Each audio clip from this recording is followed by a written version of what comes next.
मैं शुरू से यही कह रहा हूं कि मैं मुसलमानों का नेता नहीं हूं, ना मैं कोई बनना चाह रहा हूं। बुरखे की बात आप कर रहे हैं, कौन इशू बना है? ये तो देवेंद्र फडणवीस बना है। मैं शुरू से इस बात को कह रहा हूं, पिछले 2 साल से कह रहा हूं कि मेरी ख्वाहिश है, मेरी कोशिश है, मेरा ख्वाब है कि एक दिन इस देश की प्रधानमंत्री हिजाब पहनने वाली लड़की होनी चाहिए। अगर आप इलेक्शन से पहले काम नहीं करेंगे, इलेक्शन कैंपेन अगर आप दिन रात एक नहीं करेंगे, इंटेंसिव कैंपेन नहीं करेंगे, मिसाल के तौर पर औरंगाबाद में एक हमारे जो पार्टी के अपोनेंट्स है एक माहौल बनाने की कोशिश की है और पूरा माहौल उन्हीं को शिकस्त हुई। तो जब तक आप जाएंगे नहीं और दूसरी पार्टियों के गलतियों का फायदा नहीं उठाएंगे तो फिर कैसा होगा? नाच ना जाने तो आंगन टेढ़ा। जनता वोट डाल रही है, हमको कामयाब कर रही है। आपने हमारे 4 विधायक को तोड़ लिया बिहार में, वो क्या गांधीयन काम था? इतनी बेशर्मी है लोगों में कि तुम जब तोड़ते तो तुम्हारा तोड़ना बड़ा नेक काम है। 125 तो इस बार जीते हैं। 1 महीना पहले जो म्युनिसिपैलिटी का चुनाव हुआ था उसमें करीब 85 हमारे जीते हैं। तो अब म्युनिसिपैलिटी और म्युनिसिपल कॉर्पोरेशन आप देखेंगे तो करीब 200 के ऊपर हमारे कॉर्पोरेटर जीत चुके हैं, अल्लाह के करम से, और हमारे जनता का शुक्रिया जिन्होंने हम पे एतमाद किया।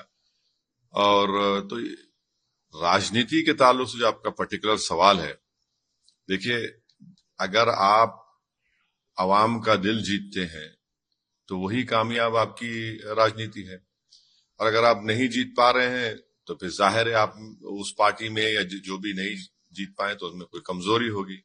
मगर हमारा जो पार्टी का काम करने का तरीका रहा, हम लोग बरसों से काम कर रहे हैं, और क्रेडिट यकीनन देना पड़ेगा जनाब इम्तियाज जलील साहब को, यूसुफ पुंजानी साहब को, मुफ्ती इस्माइल साहब को, वारिस पठान को, और जितने फिरोज आला है, इन सबों ने बड़ी मेहनत की और जमीन पर ये लोग रहकर मेहनत किए।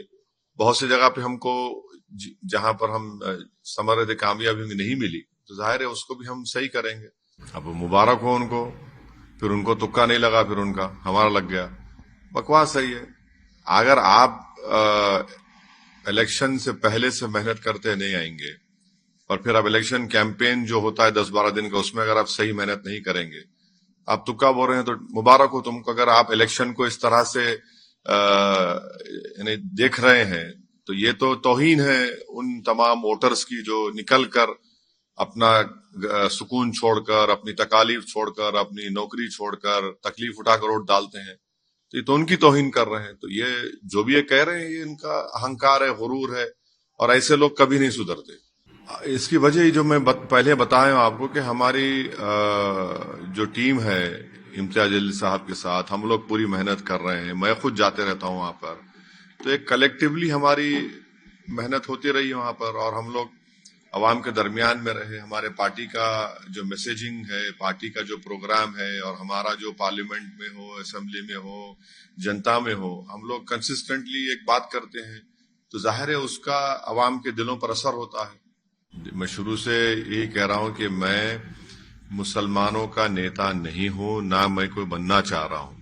हाँ, हमारी पार्टी की पूरी कोशिश यही है कि हम नेता को बनाएं, और इंशाअल्लाह ताला एक नहीं ऐसे 100 की तादाद में जमीनी सतह से नेता हमारी पार्टी से बनेंगे, बन रहे हैं, और वही फ्यूचर को मुस्तकबिल में आगे जाकर लीडरशिप का रोल निभाएंगे। क्या सियासी सूरत हाल तो बदल ही नहीं रही देश में, एक ही सूरत हाल है, उसमें तो उससे क्या करना है? अगर आप इलेक्शन से पहले काम नहीं करेंगे, इलेक्शन कैंपेन अगर आप दिन रात एक नहीं करेंगे, इंटेंसिव कैंपेन नहीं करेंगे, मिसाल के तौर पर औरंगाबाद में एक हमारे जो पार्टी के अपोनेंट्स है एक माहौल बनाने की कोशिश की है और पूरा माहौल उन्हीं को शिकस्त हुई। तो जब तक आप जाएंगे नहीं और दूसरी पार्टियों के गलतियों का फायदा नहीं उठाएंगे तो फिर कैसा होगा? अबू आजमी के इलाके मानखुर्द में भी आप जीते हैं। हाँ, वहां पर 8 में से शिवाजी मानखुर्द में 8 प्रभाग थे, उसमें 6 हम लोग कामयाबी हासिल करे, और मैं इसका क्रेडिट देता हूं जनाब अहमद बलाला साहब जो वहां के ऑब्जर्वर थे, और वहां के हमारे अतीक साहब जो वहां के प्रेसिडेंट है उन्होंने अच्छे उम्मीदवारों का सिलेक्शन किया और मैं सलाम करता हूं, शुक्रिया अदा करता हूं वहां की जनता को कि उन्होंने बड़े ही बेपनाह मोहब्बत के जरिए हमको वहां पे कामयाब किया। बल्कि इकबाल साहब हमारे दलित उम्मीदवार भी वहां से कामयाब हुए। सर, क्या बीएमसी मेयर चुनाव में आप बीजेपी को समर्थन देंगे?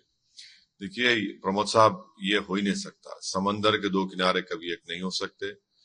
एक हमारे अकोट से 5 कॉर्पोरेटर जीते थे, उनको हमने वार्न किया था। पहले उन्होंने हमसे कहा कि गुट बनाते हैं, उनको नहीं मालूम था कि बीजेपी है, तो हमने उनसे कहा कि फौरन जाकर आप आपके म्युनिसिपल कमिश्नर लेटर दीजिए। उस ग्रुप से बाहर निकली, उन्हें लेटर दिया। बाद में मालूम हुआ कि बीजेपी नेता के बेटे को उन्होंने कोऑप्शन में तायद की, तो इम्तियाज जलील साहब ने उनको पार्टी सस्पेंड कर दिया। और अगर कोई भी, चाहे बीजेपी हो, एकनाथ शिंदे हो या अजित पवार हो, इनके साथ जाएंगे तो पार्टी उनके खिलाफ एक्शन लेगी। हम नहीं जा सकते उनके साथ। हद तो ये हो गई कि मेरे वालिद वालदा ने मुझे बड़ी तरबियत दी, पढ़ाया लिखाया और अल्लाह का बहुत बड़ा करम रहा। तो मेरी बारेट लॉ की डिग्री लिंकन जिन से किया। तो कोई एक महाशय बोल रहे हैं कि वहां पर वो शख्स भी बारेट लॉ की डिग्री लिया था, तो ओवैसी वहीं पे चला गया, तो इसलिए राजनीति उसकी ऐसी है। यानी इतने अहमक हैं कि उनको ये नहीं मालूम कि भारत के कई बड़े बड़े जजेस, पॉलिटिशियंस भी लिंकन जिन से बारेट लॉ की डिग्री लिए। और मैं तो कोई ऐसा ब्रिलियंट स्टूडेंट नहीं था, और मेरे स्कूल में जो मेरे साथी थे या कॉलेजेस में, वो इस बात को बताएंगे। मगर बड़ी मेहनत से जुस्तजू करके, तकालीफ उठाकर हम अपनी तालीम का सफर मुकम्मल किए, तो उस पर भी उंगली उठा रहे हैं। तो नहीं मालूम। देखिए, मैं तो कोई कंपटीशन में नहीं हूं कि मुझे पसंद करे। आप मुझसे नफरत करते, अल्लाह आपकी नफरत आपको मुबारक करे। मैं चुनाव लड़ूंगा, और इनके इस तरह की बकवास, झूठे इल्जामात इस बात का पैगाम देती है कि मैं जो कर रहा हूं मैं उसमें कामयाब हो रहा हूं। और ये लोग ऐसे मिजाज के लोग हैं जो ये देख रहे हैं कि अंग्रेजी का शब्द है कि इनको लग रहा है कि पॉलिटिकल इक्विलिब्रियम पूरा डिस्टर्ब हो गया एमआईएम और ओवैसी से। हम पॉलिटिकल इक्विलिब्रियम को डिस्टर्ब करेंगे। आप जो बरसों से चौधराहट करके जो मुस्लिम समाज का, दलित समाज का नुकसान कर रहे हैं, हम उसको रेक्टिफाई करेंगे। और अगर ये जो इल्जाम लगाने वालों को तकलीफ इस बात की है कि वो घर बैठकर राजनीति करते थे और सौदेबाजी करते थे, ये एजेंट है, ब्रोकरी का काम करते थे, हम इनकी दुकानों को बंद करने की कोशिश कर रहे हैं। क्योंकि ये जो इल्जाम लगाते हैं, इनका जमीन पे एक पैसा कनेक्शन नहीं है लोगों का। ना उनमें इतनी हिम्मत है कि विधानसभा हो या पार्लियामेंट में हो, खड़े होकर खुलकर बीजेपी की मुखालिफत भी करे और सच्चाई को बयान करे। वो नहीं कर सकते लोग। सर, सवाल उसमें ये था कि आपका जो बेसिक वोट बैंक है मुस्लिम कम्युनिटी, उसमें ये नरेशन होता जा रहा है, बनता जा रहा है। कुछ लोग, एक तबका मानता जा रहा है कि आप बीजेपी के साथ। अरे छोड़िए ना, कितने लोग हैं मैंने नाच ना जाने तो आंगन टेढ़ा। जनता वोट डाल रही है, हमको कामयाब कर रही है। आपने हमारे 4 विधायक को तोड़ लिया बिहार में, वो क्या गांधीयन काम था? इतनी बेशर्मी है लोगों में कि तुम जब तोड़ते तो तुम्हारा तोड़ना बड़ा नेक काम है। और वही काम महाराष्ट्र में हो गया, शिवसेना के 2 टुकड़े हो गए, एनसीपी के 2 टुकड़े हो गए, कर्नाटका में कांग्रेस की सरकार के एमएलए भाग गए, मध्य प्रदेश में भाग गए, तो आपने आसमान को सर पे उठा लिया। यही इन लोगों की मुनाफिकत है, जिसको अंग्रेजी में बोलते हिपोक्रेसी है। ये दोहरा रवैया है इनका। आप 4 तोड़े हमारे, माशाल्लाह से हम दोबारा जीते, और फिर जो हमारे विधायक थे कोचादामन के, जिनको आपने टिकट नहीं दिया, उनको इस्तेमाल किया। मैं उनके घर गया और जाकर उनको वापस ले आया, हाजी साहब को मैं।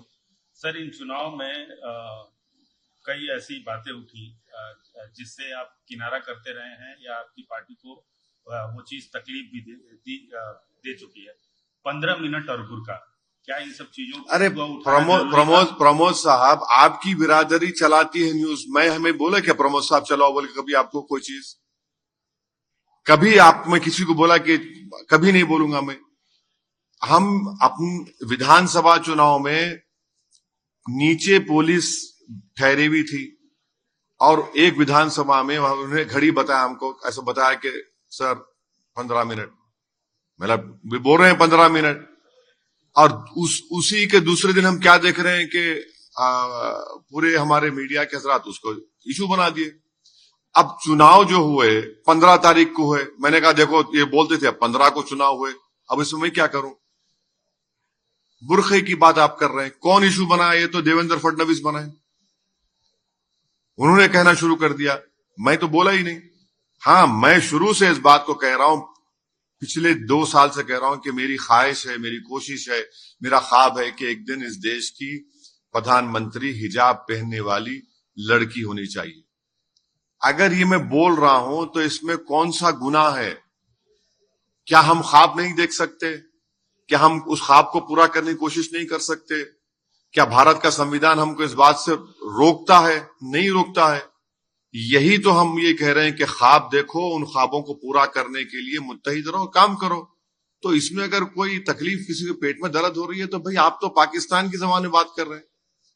पाकिस्तान के संविधान में मजहब के बुनियाद के ऊपर कोई उनका प्रधानमंत्री या उनका राष्ट्रपति बन सकता है।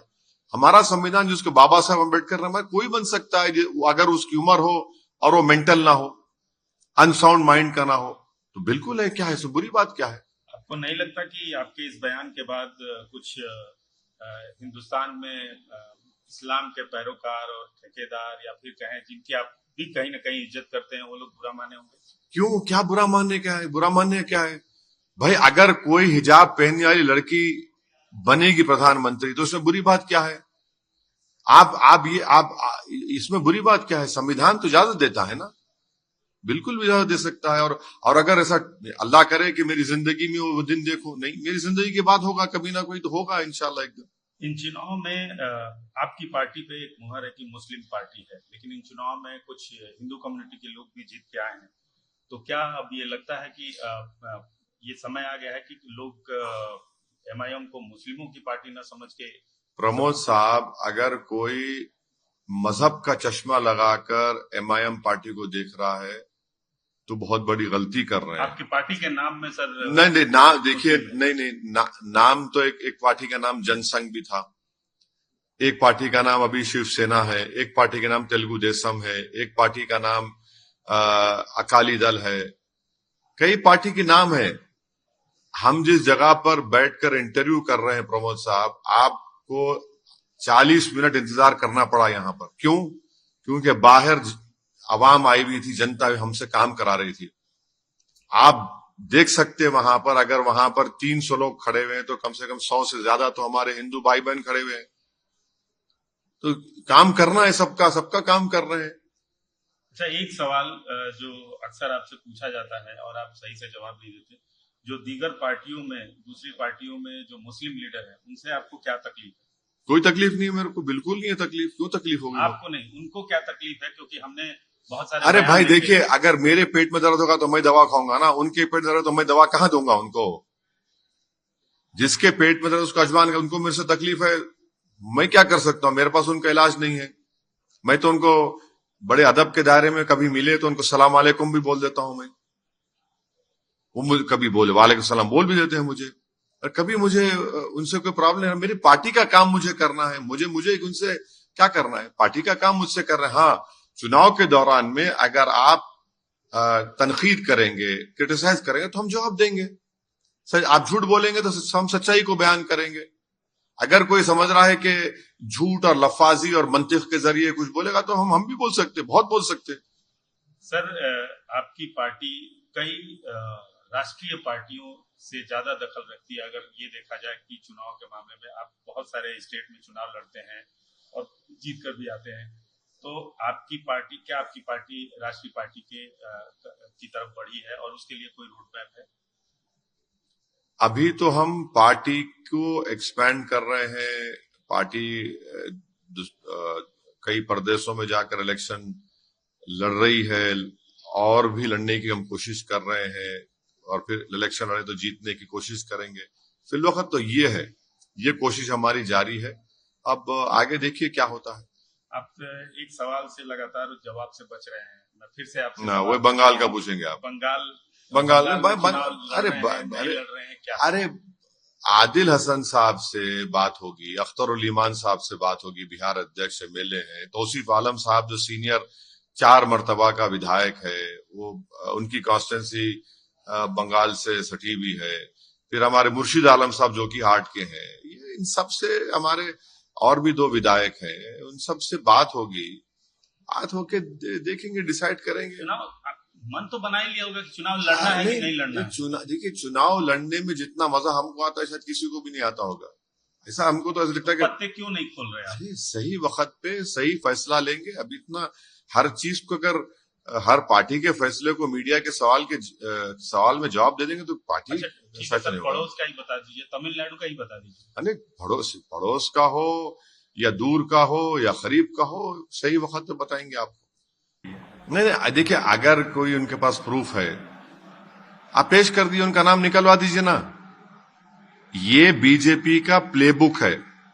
बिहार में जाकर घुसपैठी बोले, कितना फॉर्म 7 डाले, एक फॉर्म 7 नहीं डाले उन्होंने सीमांचल में, और सीमांचल को आपने बदनाम कर दिया या बदनाम करने की कोशिश की वहां जनता को।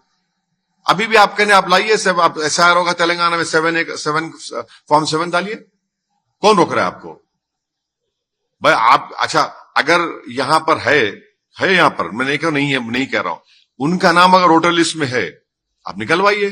और तीसरा, अगर उनके पास UNHCR का कार्ड है तो आप खुद देख लीजिए। मगर इससे पूरे शहर को क्यों बदनाम कर रहे हैं आप? सबक हासिल नहीं करे। इससे पहले किसी ने, उनके नेता ने कहा था कि सर्जिकल स्ट्राइक कर देंगे, देखा सर्जिकल स्ट्राइक निकल गया, टाइम हो गया पूरा वो। तो ये आप इसको इशू बनाकर एक समुदाय को बदनाम करना, एक शहर के एक हिस्से को बदनाम करना, ये तो ठीक नहीं लगता ना। ये तो जनता देख रही है उसको। सर, आज की एक बड़ी खबर है कि विश्व की सबसे बड़ी पार्टी भारतीय जनता पार्टी की कमान युवा हाथों में दिया गया है। प्रधानमंत्री ने भी काफी तारीफ की और नितिन नवीन को बनाया गया। आप इसको कैसे देखते हैं? अरे उनके पार्टी का फैसला है, मैं क्या तबसरा करूंगा उस पर? नहीं, सबसे ज्यादा बीजेपी पे करते हैं। हाँ, तो करते हैं अटैक। हाँ, अटैक करते हैं। अब वो उनकी पार्टी ने किसी को बनाया है तो क्या आगे क्या उम्मीद? अरे देखेंगे उनको। अरे आप लोग उसका ऐसा बड़ा इशू बना रहे। अरे उससे क्या बड़ा इशू है वो? इशू तो ये है कि बालासोर में एक और मुसलमान मॉब लिंचिंग हो गई। इशू तो ये है कि एक यूपी में एक घर में लोग नमाज पढ़ रहे तो केस बुक कर रहे थे।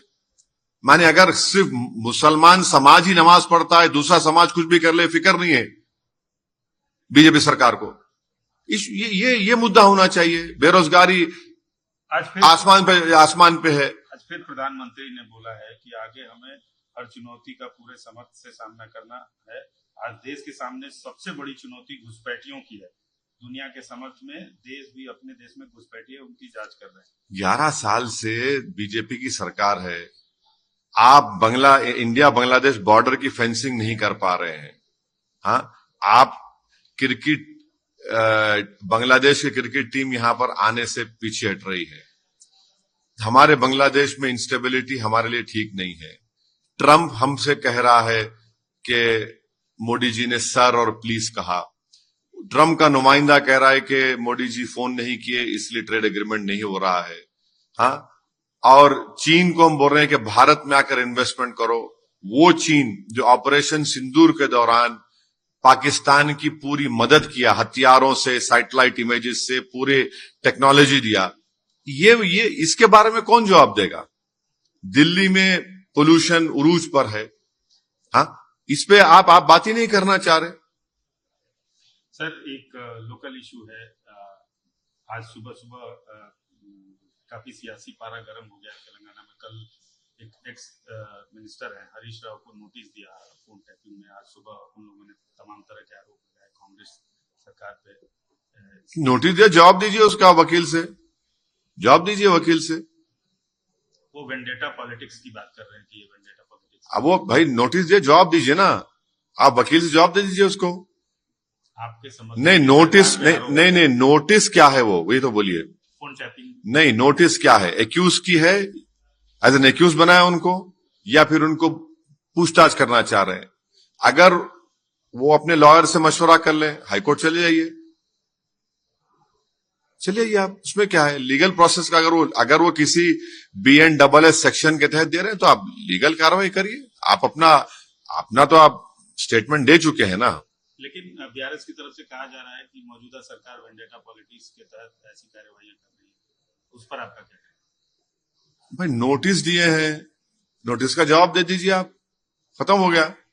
या तो आप कोर्ट को जाइए, आपके ने पूरा लीगल ऑप्शंस हैं, आप लीगल ऑप्शंस को पूरा इस्तेमाल करिए। पॉलिटिकल आपने तो बात कर दी, पॉलिटिकल आपने, अब आप लीगल ही करिए, लीगल करिए आप।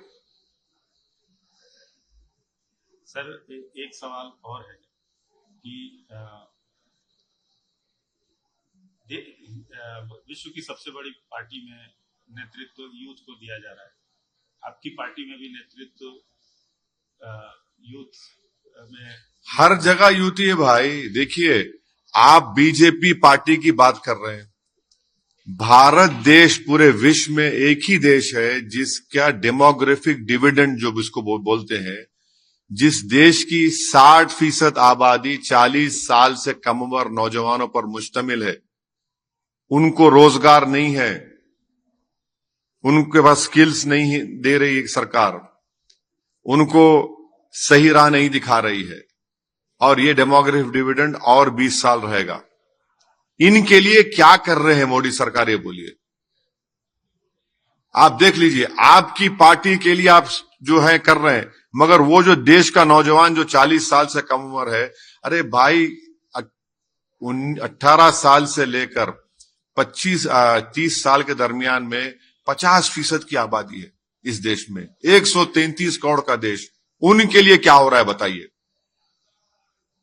उनके लिए कब होगा? क्योंकि वो हम उस देश का, वही तबका, वही लोग हमारे देश का फ्यूचर है, उन्हीं के कंधों पर भारत का अच्छा मुस्तकबिल बन सकता है, मगर आप उनके बारे में सोच ही नहीं रहे। उनके बारे में क्या हो रहा बता दीजिए देश को। नमस्कार, भुवनेश्वर रे आरंभ हो जाइछि फर्निचर इंटीरियर और लाइफस्टाइल एक्सपो 2026। 16 रु 26 जनवरी पर्यंत club town ground Damana square ठारे दिन 2 रु राति 10 पर्यंत आसंतु नेशनल एंड इंटरनेशनल प्रोडक्ट्स को एक्सपीरियंस करंतु। Organised by Gupta event.